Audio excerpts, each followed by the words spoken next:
भारत के कई ऐसे राज्य हैं जो विभिन्न प्रकार की रहस्यमयी घटनाओं से भरे पड़े हैं। इनमें से एक भारत के उत्तराखंड राज्य के समीप स्थित एक रहस्यमयी गांव है, जहां पर पांडवों ने स्वर्ग जाने का मार्ग चुना। यह घटना बहुत ही रहस्यमयी एवं प्रसिद्ध है। भारत के ऐसे कई सारे राज्य हैं जहां पर बहुत से ऊंची एवं लंबे पहाड़ हैं। उन राज्यों में से एक उत्तराखंड भी है, जिसकी खूबसूरती अद्भुत है। परंतु उत्तराखंड के बारे में एक अत्यंत रोचक घटना है, जिसके पीछे एक राज छिपा हुआ है। उत्तराखंड के पास एक माणा नामक गांव है, जिसके विषय में यह बात काफी प्रसिद्ध है कि वहां से होकर पांडव स्वर्ग की ओर गए थे।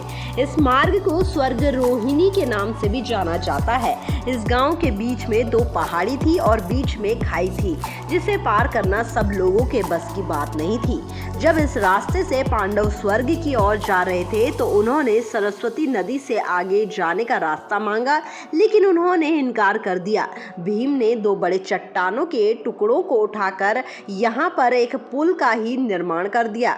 बता दें कि इसी पुल से होकर पांडव स्वर्ग की ओर गए थे, इसीलिए आज भी इसे स्वर्ग का मार्ग कहा जाता है। उत्तराखंड की धरती पर तमाम ऐसी जगहें हैं जिनका इतिहास हमारे धार्मिक ग्रंथों से जुड़ा है। ऐसी ही एक बेहद खास जगह है सतोपंथ झील। सतोपंथ यानी कि सत्य का रास्ता। मान्यता है कि महाभारत काल में पांडव इसी रास्ते से स्वर्ग की ओर गए थे।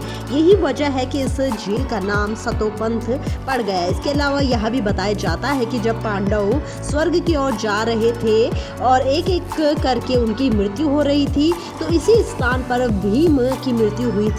इस मान्यता है कि यहाँ पर एकादशी के पावन अवसर पर त्रिदेवों ब्रह्मा विष्णु और महेश ने अलग अलग कोनों पर खड़े होकर डुबकी लगाई थी, इसीलिए इसका आकार त्रिभुज आकार यानी कि तिकोना है। सतोपंथ झील से कुछ दूर आगे चलने पर स्वर्ग रोहिणी ग्लेशियर नजर आता है, जिसे स्वर्ग जाने का रास्ता भी कहा जाता है। कहा जाता है कि इस ग्लेशियर पर ही 7 सीढ़ियां हैं, जो कि स्वर्ग जाने का रास्ता है। हालांकि इस ग्लेशियर पर अमूमन 3 सीढ़ियां ही नजर आती है, बाकी बर्फ और कोहरे की चादर से ढकी रहती है।